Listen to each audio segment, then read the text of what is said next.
Our second part is going to be, now that we've kind of seen what spirituality is, and by the way, I encourage you, as someone had mentioned, to read Father Ron Rolheiser. I think we'll give his first name is Ronald. Very, very, very good on this. Excellent. And he really gets into the whole idea of what spirituality is, as we have been seeing.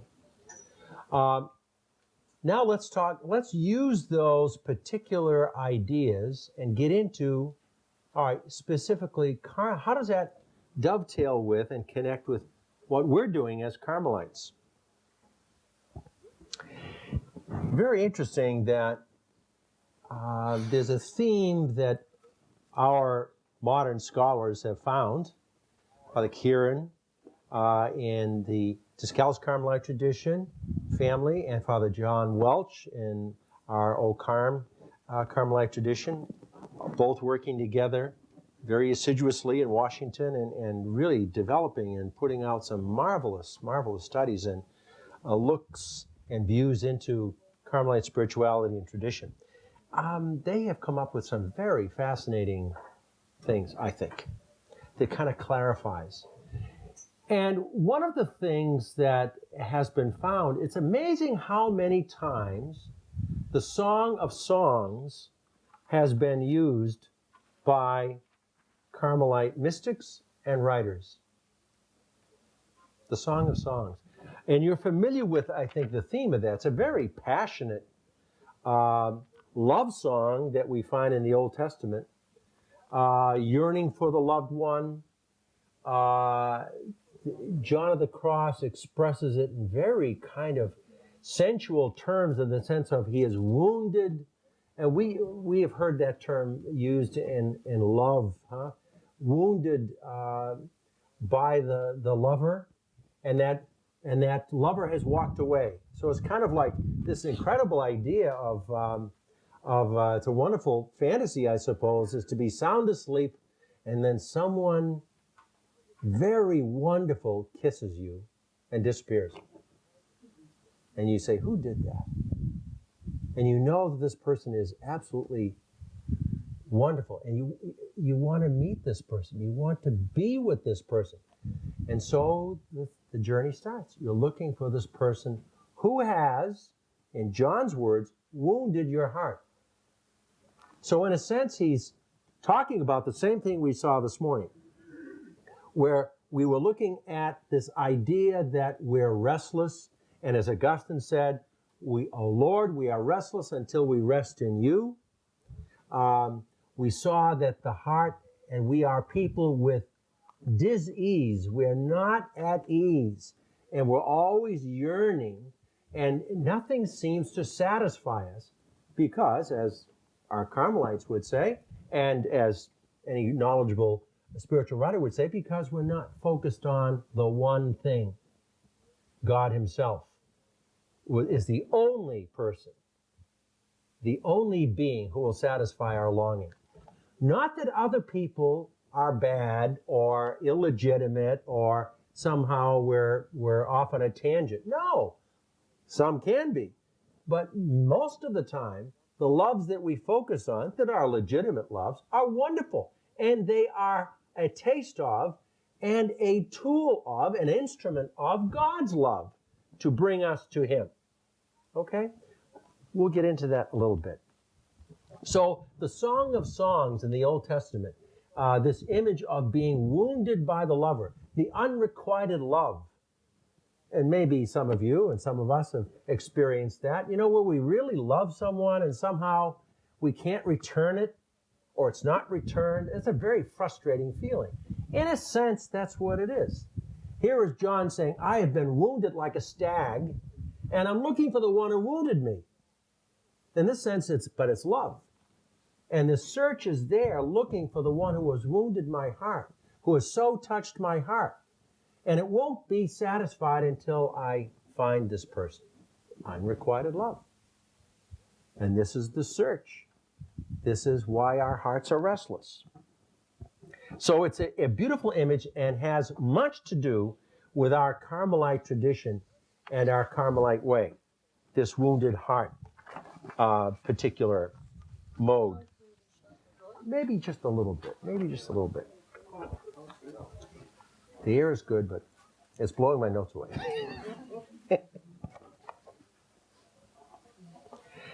The early Carmelites we see as an example of here were people who were in John's concept too, but in a different way. Here, these hermits went to the Holy Land. These, or they were already there. These, perhaps some were crusaders, we don't know. Certainly some were wandering hermits that come out of Europe. And why did they, again, they're searching for this thing that will last. There was a thirst for them to be satisfied. And they looked upon Elijah as the person who had the secret. Somehow, Elijah for them had found the secret. And had found God in the whisper of the wind. And boy, they wanted that. And so that's why basically they settled on Mount Carmel, this nameless group that settled on Mount Carmel. Even our leader, who is he? Good old Saint B. Whoever B is, see? We don't know who old B is. Later on we named him Brocard. Good, you did your homework well.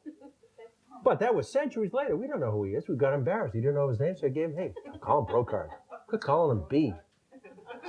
You know, it's embarrassing not to know your list. I mean, Francis, Franciscans, Dominic, Dominicans, Augustinians, Benedictines, Carmelites, B.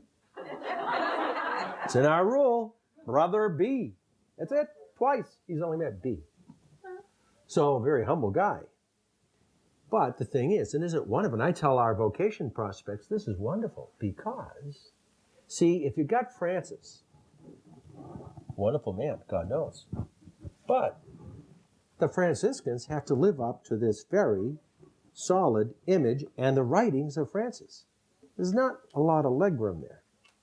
Benedict, same thing, and he wrote, ye, Benedictines, whoop. They got to look to Benedict and whatever he said. So you can get a Franciscan to say, now Francis said, and Benedict said, but you can't do that with the Carmelites.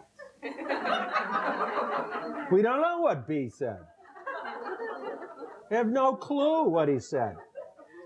And the Patriarch of Jerusalem, Albert, who put together the rule, said, and these are a few guidelines to help you on your way, he said. And those who do more, God bless you. Wow.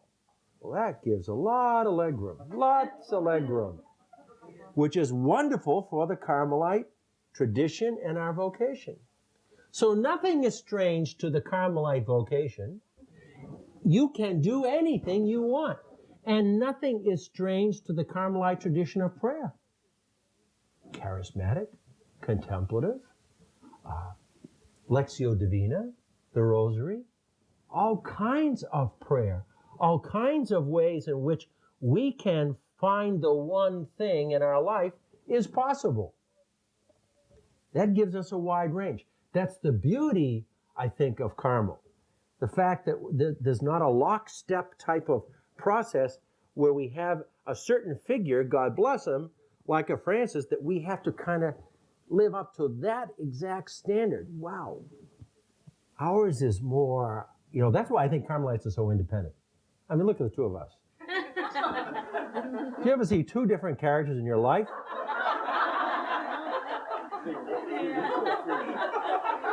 Charles, what did you say about your humility yesterday or talking? I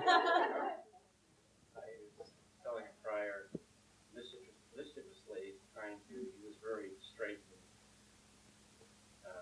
for defending the faith and everything. So I told him, I said, I find humility to be very inconvenient. See, that only a Carmelite could say that. And when I got on the virtue of humility, I said, which I share with Charles, I said, I am proud of my humility. It's one of my best virtues. Let me tell you about it. I'm proud of my humility. See, only a Carmelite could get away with that. See? I always tell people in vocations, I'll say, when you've met one Carmelite, you've met one Carmelite. We're a different breed of cat.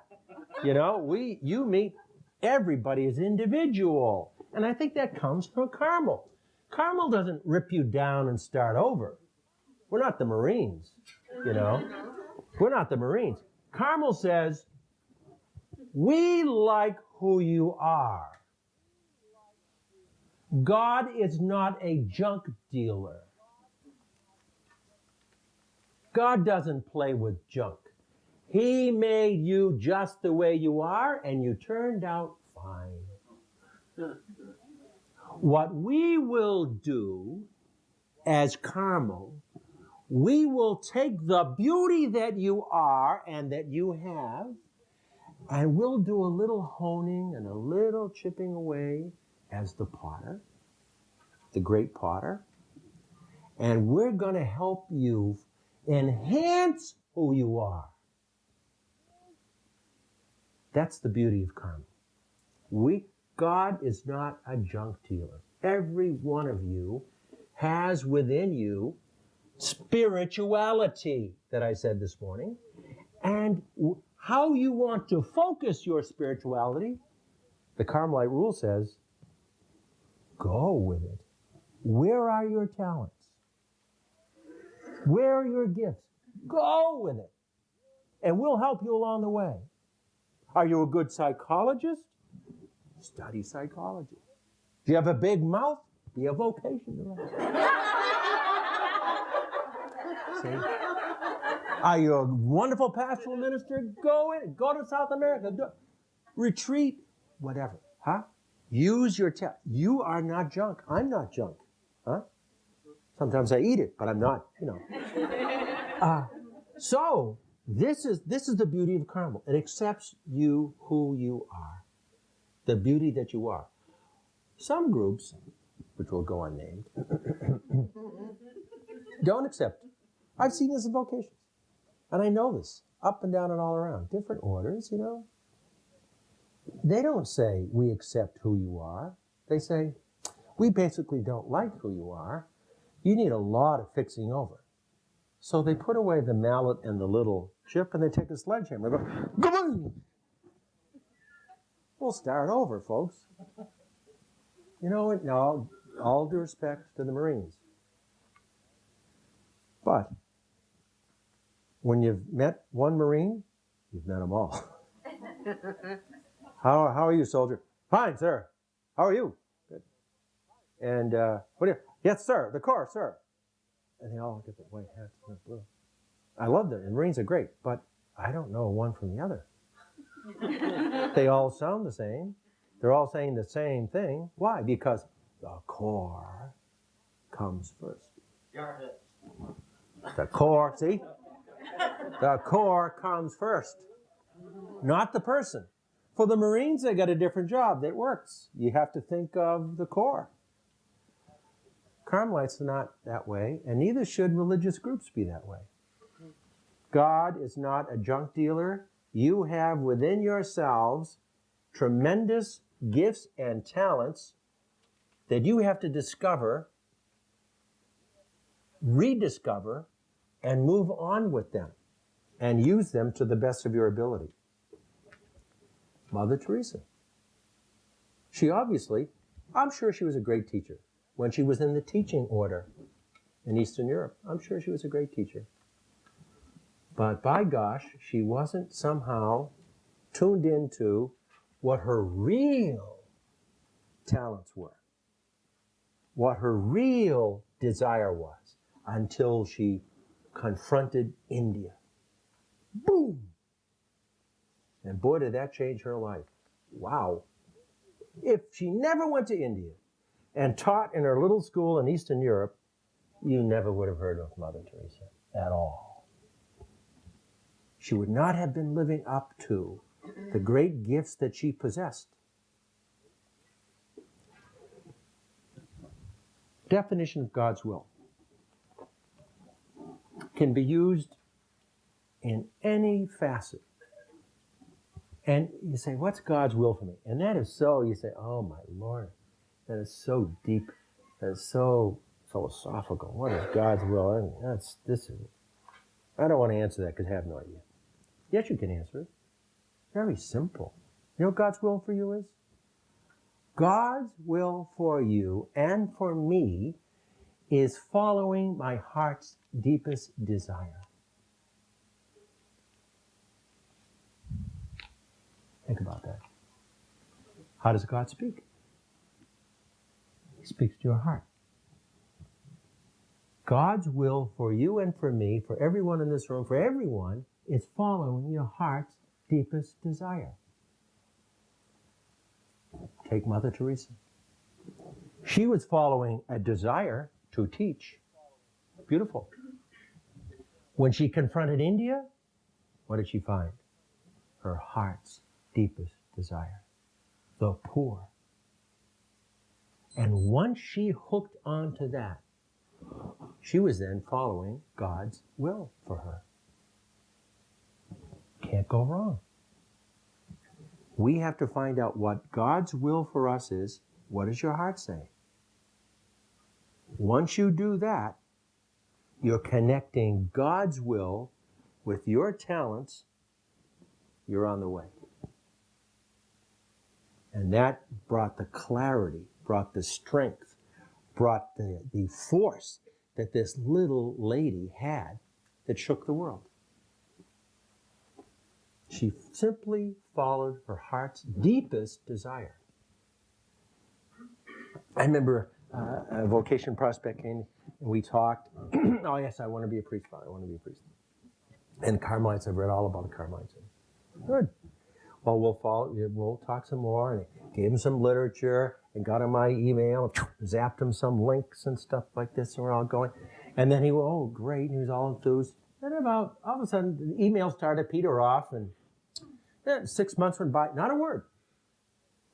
Well, finally, I was in the area. He was up in the Bay Area, and I met with him, and I said, let's go out for lunch, if you get some time. Oh, sure, okay. And didn't seem, I don't know, there's something different about him. So we sat down for lunch. To make a long story longer, he told me, he says, it was kind of this way. Father, I apologize. I met a girl. Okay. And her name is Margaret, whatever. And then, I like her, so I've been dating her, and that's why you haven't heard from me, so I apologize. And, I really, deep down, keyword, deep down, he said, I think I want to raise a family. I apologize. Well, I heard 8 apologies, and then I said to him, why are you apologizing? For following God's will. What is your heart's deepest desire? He said, raise a family. I said, guess what? That's God's will for you. You want to raise a family? You are meant to be married. So don't apologize for following your heart's deepest desire. Carmelites 0, marriage 1. Okay, that day ended with that team won. The marriage team won. But he won. He won and God won because why? He's following his heart's deepest desire. Vocationally, that's where it has to be. Can't follow mommy's idea, her deepest idea. I've seen that too.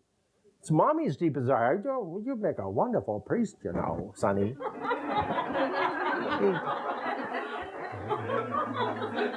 You think so? Yes. And so the kid enters the seminary. You can tell by the look on his face, it's not his deepest desire. Mommy's deepest desire. And it was always, that's been the history of vocations. Huh? You said, your desire, or your mother's desire, or your father's desire. So, very key to understanding our spirituality and where we can direct all that energy that we have.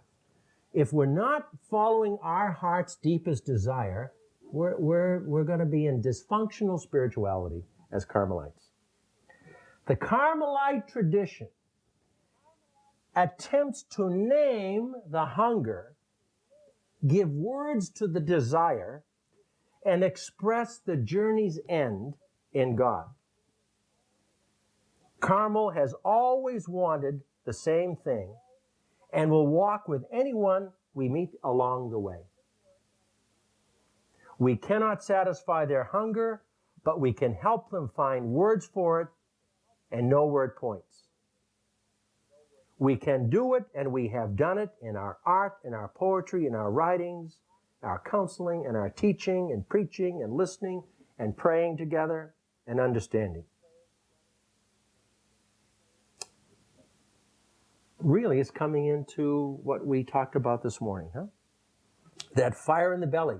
The Carmelite spirituality is to recognize that people have a fire in the belly and help them, and along with ourselves, of course, to know that it is God that is the final quencher of the thirst, and to use the beauty and the talents that they are and work towards that goal. What can they do? What is their heart's deepest desire? Knowing God's will, praying about that, seeing my talents, and then go for it. Elijah. That's why, again, he's pictured on the mountain. He's pictured brooding and praying, and once he's focusing, he's trying to find out his heart's deepest desire. And once he finds that out, and for him it was, if you had to name it, what was his heart's deepest desire? First of all, union with his God, and the whisper of the wind, which he found. Secondly, I do not like what the poor people of my nation are undergoing under the royalty and under the lords of the land. I will go down and kick butt. And he did. So he focused that energy and went down and did. That was his talent. And he knew it. He's good with the sword. People knew it, and that's where he was most effective. Teresa was good with the poor. I think a beautiful example. How many of you saw the movie Romero? About Archbishop Romero? And here's another example, I think, of a man, a wonderful man who will be a saint, I hope, someday, who had achieved the ultimate in priesthood. He was a bishop, right? Well, they elected him in Central America to fulfill this certain role in San Salvador, and there he is in El Salvador. And you know what? He was a nice guy, bookish man. And they kind of elected him anyway because, we got a touchy political situation here. We don't want anybody rocking the boat. So put Romero in. He's a clerical librarian. He's a nice guy, likes ideas, and he's not going to rock the boat. So they put him in. Then he has priests coming to him, people coming to him, and they're kind of challenging him. Could you put your books down for a bit and listen to us? What's going on out on the street? And finally, he witnesses what's going on out on the street. And he's beginning now to listen to the words of the lay people and the priests about what's going on. And he's the bishop. He has a lot of clout down there. And there's one scene in the film where he's the Elijah figure, I think. There he is in his cassock, and he's walking down the path. That's all he's doing. And he's headed, and he's brooding, walking down the path, and it's all coming together. And all of a sudden, the walk down the path, which symbolically was a walk into the desert, was a walk to Mount Carmel, however you want to metaphorically put it, when he came back, he was a changed man. What had happened? He saw his heart's deepest desire. Not just to be bishop, not just to pronounce wonderful theological arguments and doctrines. And he saw he needed, as bishop, and his heart went out to the people to try to correct what was going wrong with his people, done by the government, as Elijah did. From then on, he was a firebrand, out there, much to the disruption and dislike of the government. And of course, you know the ending. In a Carmelite convent, he was gunned down. Gunned down at Mass. Yep. Carmelite convent. So he has a message for all of us. He found out, as Mother Teresa found out, what the heart's deepest desire is. So the Carmelite vocation is not running away from the world. It's embracing the world. Again, who is our spiritual founder? Elijah is our spiritual founder. Did he just stay on Mount Horeb and Carmel? No. He came down the mountain. All right? Carmelites do not run away from the world. They embrace the world as it is. They do what they can within the context of their own specific talents and vocation.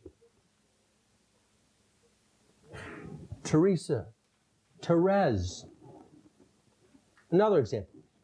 Who would ever think that somebody like Therese, tucked away in this convent in France, a young girl, spent very little time really in Carmel and dies of tuberculosis.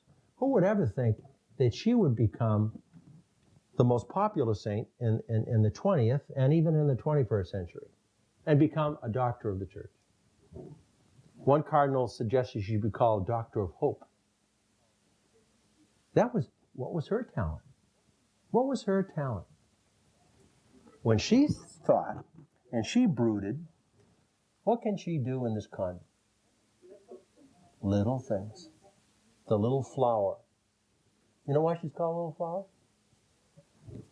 From a little nondescript passage that she recited, a metaphor that she used. She said, and rightfully so, she said, I'm not like the lilies,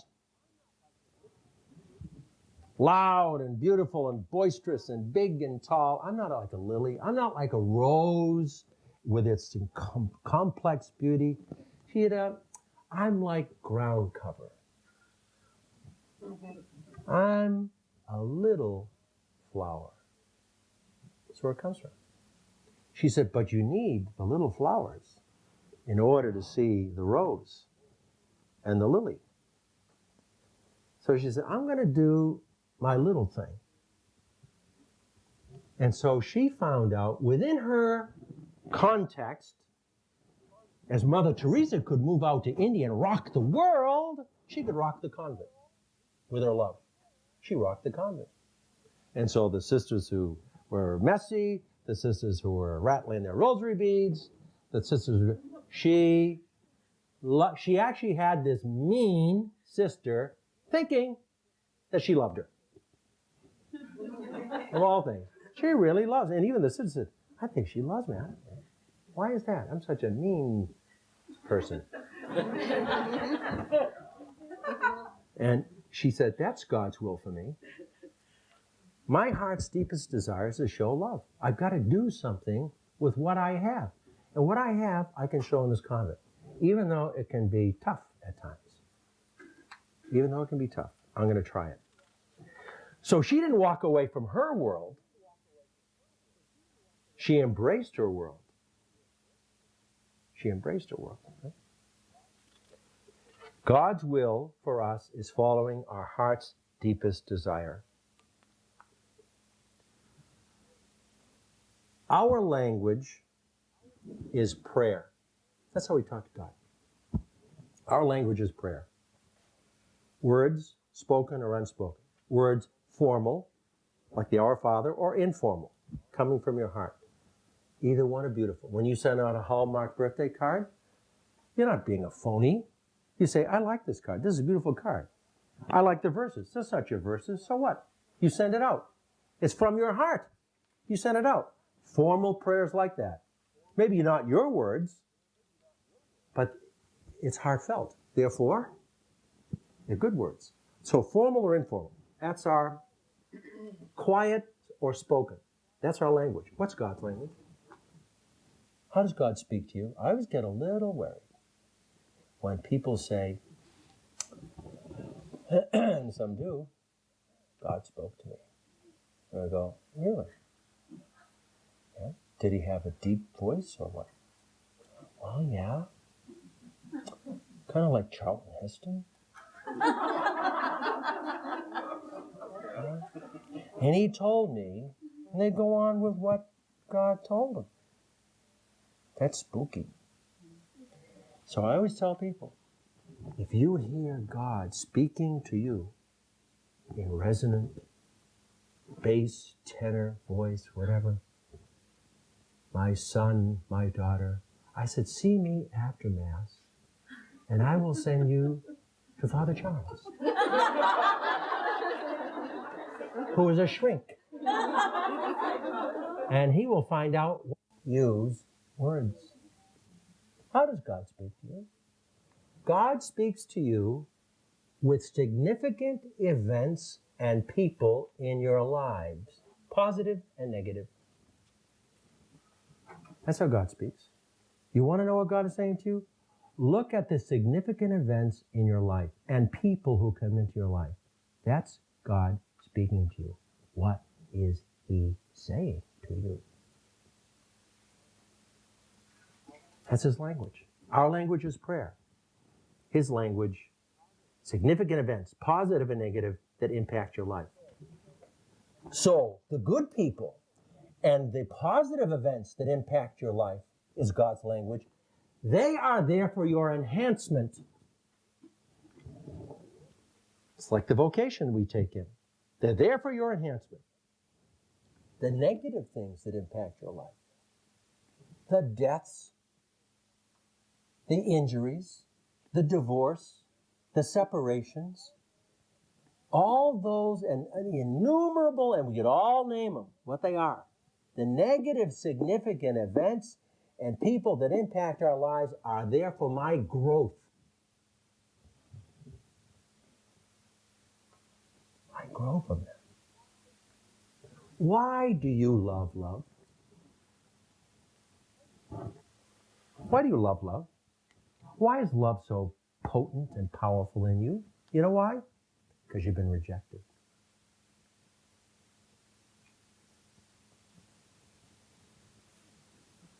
That's why it's so powerful. If you were never rejected, everybody loved you. Love would be boring. Love would be so boring. Everybody loves you. You love love. You love to be loved because you have been rejected. That makes love important. That's why true love is so beautiful, because when a man chooses a woman or vice versa, they're saying to you, I don't want Marcia, I don't want Phyllis, I don't want Granelda, I don't want Bertha, I want you, Elizabeth. That makes it beautiful. Where there's one choice, there's always renunciations included when there's a commitment. That's what makes love beautiful. Others have to be rejected. You are chosen. And that's why love feels so special. Someone says to you, I choose you above everyone else. Wow. But sometimes our choosing gets screwed up. And of course we have divorce. It really wasn't a good choice. It really was not thought out. It was for the wrong reason. Whatever. We're rejected. Ooh, ouch. That's why love is so precious. We know what it feels like. We know how wonderful it is and how painful it is without it. And so it becomes precious. And I grow from it. That's why we all have to go through those years and have gone through the years of rejections. How do you find the one love? You're rejected by others, or you're rejected. You're a nice guy, Bert, but you got bad breath, and I just can't take it. So we reject people. We reject people, or we don't have the capacity to love everyone. We don't. And some just say, you know, you're a wonderful person, but... Okay? So love means I choose someone. Love is so powerful and so potent because of rejection. That's why it's so meaningful and powerful. So, the significant events and people in our lives that are positive, that love us, that support us, we're enhanced. The negative stuff that hits us, we wouldn't appreciate life if people didn't die.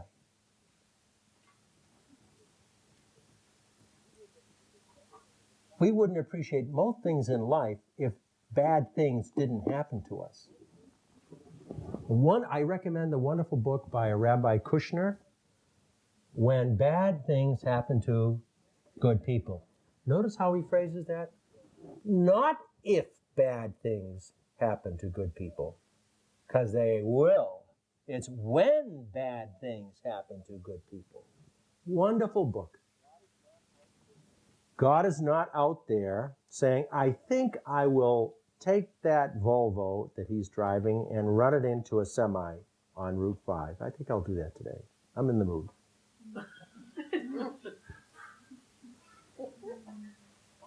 God doesn't do that. Life does that. How do you learn from it? How do you learn from it? We live in an imperfect world. It's a good world, but an imperfect world. The watch that I have will stop. I like my watch, but it's going to stop because it's made by an imperfect person called a watchmaker. It's going to stop. Can't do anything about it. Guess what?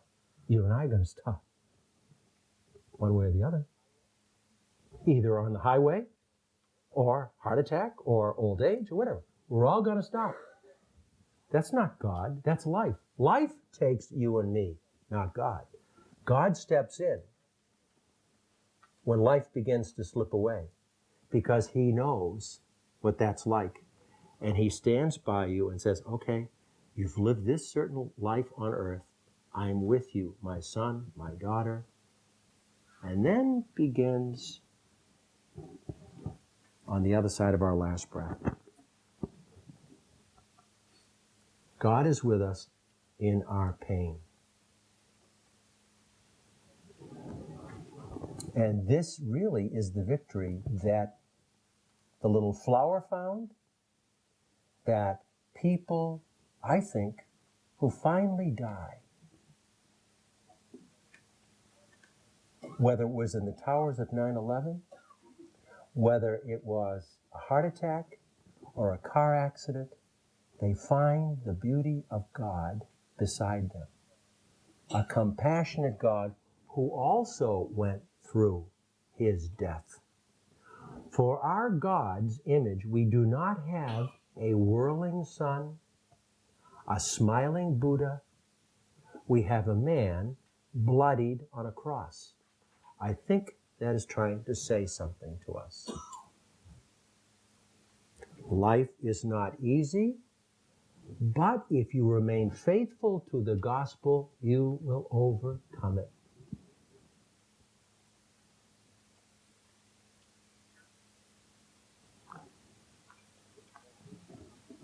There's a poem. I love it. And it takes place in a far-off land in Arabia. And his name is Abu Ben Adem.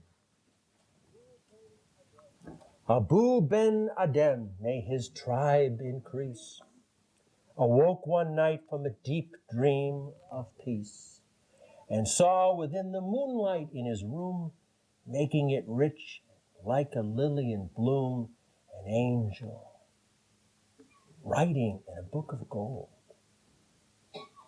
Exceeding peace had made Ben Adhem bold, and to the presence in his room he said, "What writest thou?" And the vision raised its head, and with a look made of all sweet accord, answered, "The names of those who love the Lord I write." "And is mine one?" said Abu. "Nay, not so," replied the angel. Abu spoke more low, but cheerily still, and said, I pray thee then, write me as the one that loves his fellow men." The angel wrote and vanished. The next night, it came again with a great wakening light and showed the names whom love of God had blessed. And lo, Ben Adhem's name led all the rest.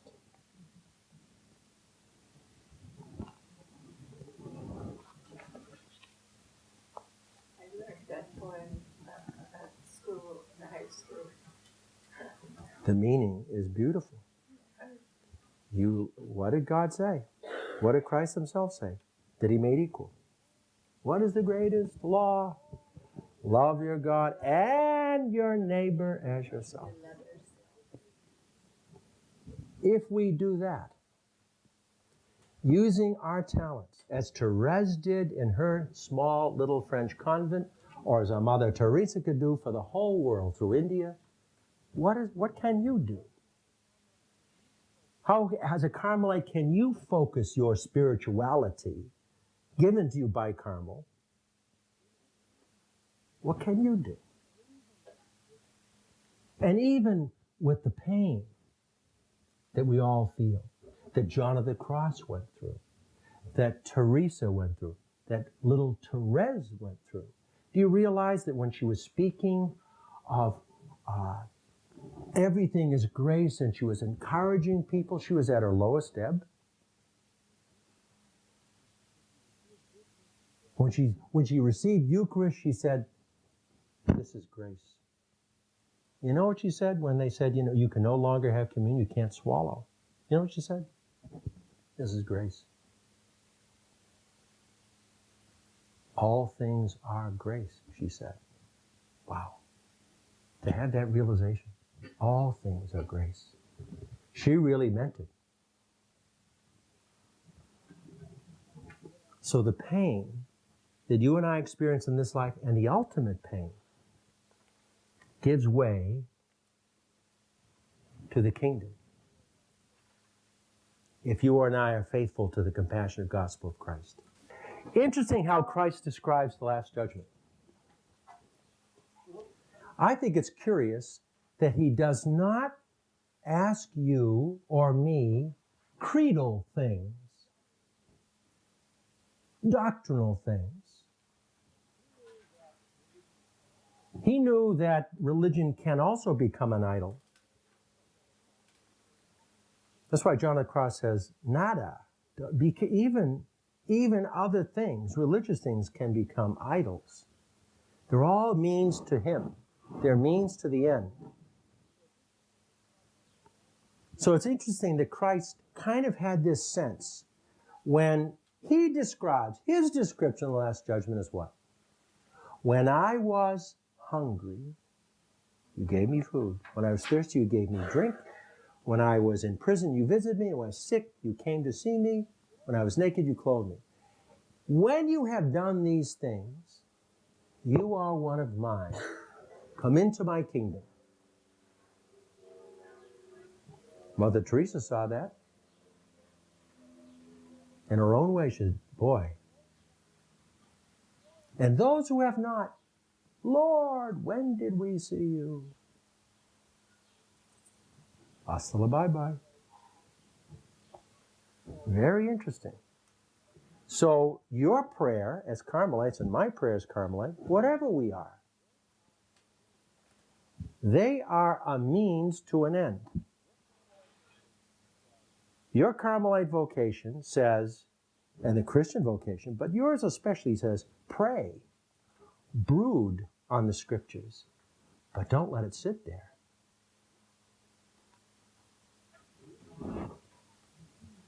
We have to love. We got to get out there and do that. If you and I do that, on the other side of our last breath, we will find our God. No matter how much pain you and I have. What did Paul say? At the end of his life, I have run the race. I have finished. And there is left for me a prize. What was the race that he ran? He lived out the compassionate gospel of Christ. I run the race. I follow Jesus and his compassionate gospel. There's a beautiful story that comes out of the Montreal Olympics.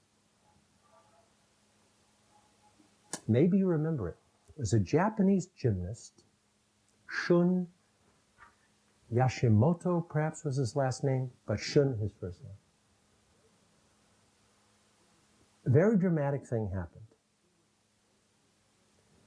He was a superb gymnast, and his great strength was on the rings. And during a floor exercise with his teammates, as the imperfect world will do, sweat built up, he slipped and broke a leg bone. He couldn't walk. They had to help him off the mats and out of the gym. Well, the next day was to compete. He was supposed to be a champ, go for the gold. It's all over. They had given up on him, the coach, everybody. It's over. How tragic.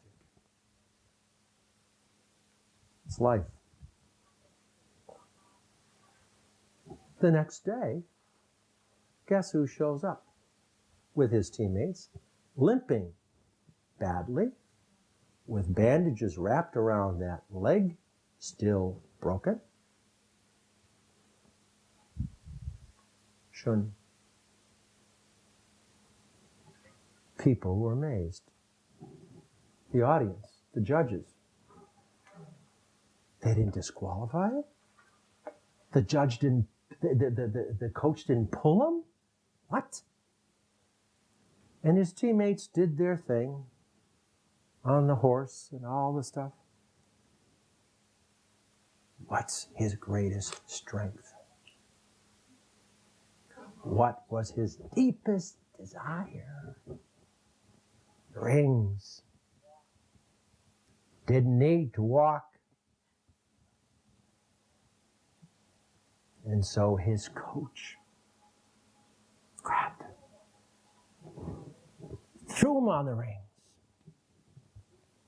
and he flew like a bird, twisting and turning in beautiful synchronicity. He was poetry in motion. Incredible. But he knew the moment of absolute truth was coming up. The dismount from the rings. Minutes and then seconds away. And all he had to do was fall. It's over.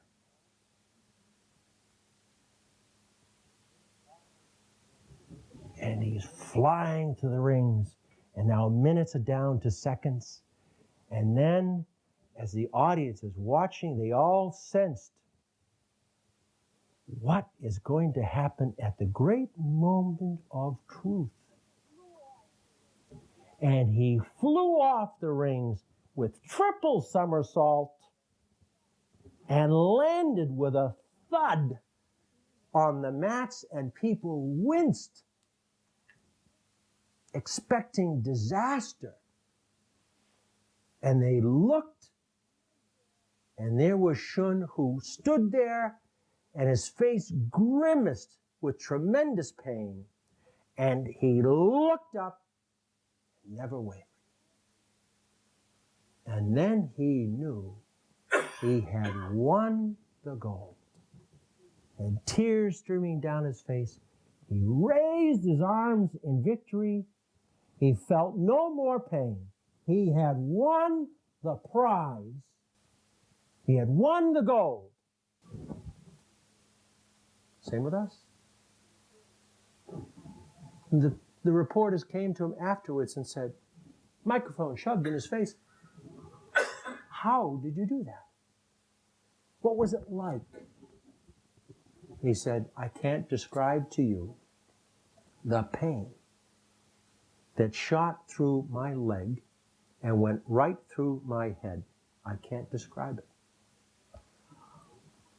But the minute I looked up, I knew I had won the gold, and there was no more pain.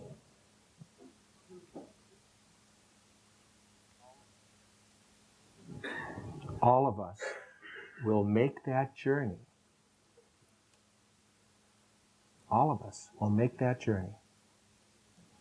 It will be, in one way or another, painful. But you and I will be victorious. As Shun realized his heart's deepest desire, as you realize your heart's deepest desire is the one God and living out his compassionate gospel to the best of your abilities, no matter what the pain, you and I can look up and say, with Christ, who also felt that pain that went from his feet right through his head, I've won. I have the gold. I have won the prize. That's our Carmelite vocation. Carmel can help you and I focus on desiring the one thing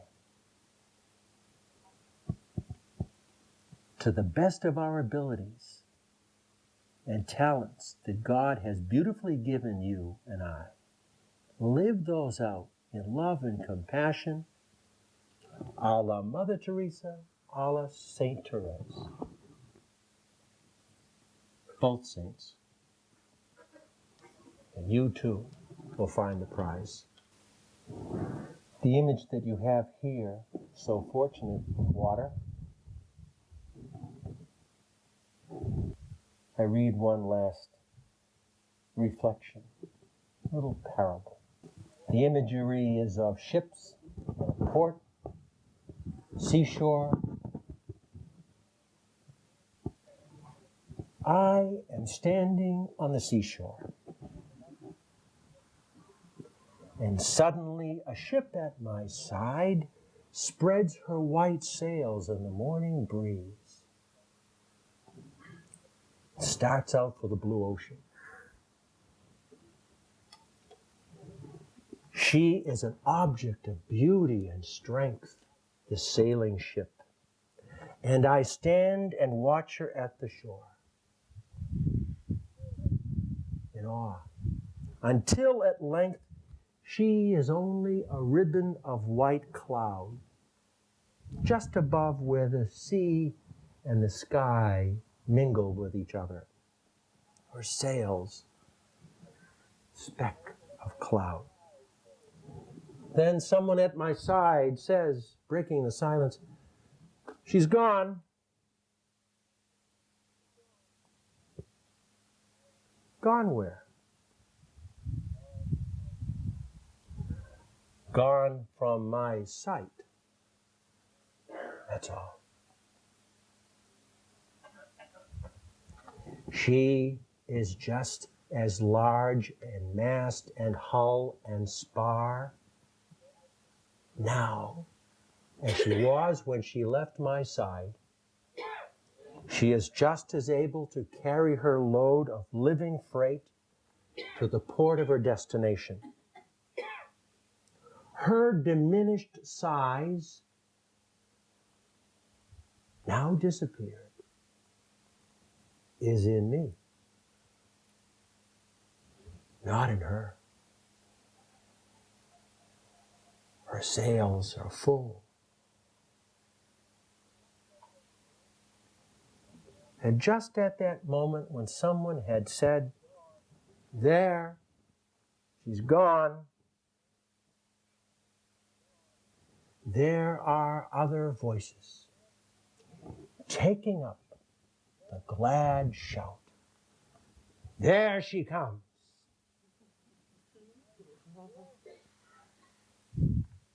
There she comes to the port of her destination. And that, my friends, is dying. There is no death. You have wonderful things within yourself. Carmel can help you find those wonderful things within yourself. You can now live that out. Let Carmel free you to live that out. Following your heart's deepest desire in the compassionate gospel of Christ. And see you on the other side.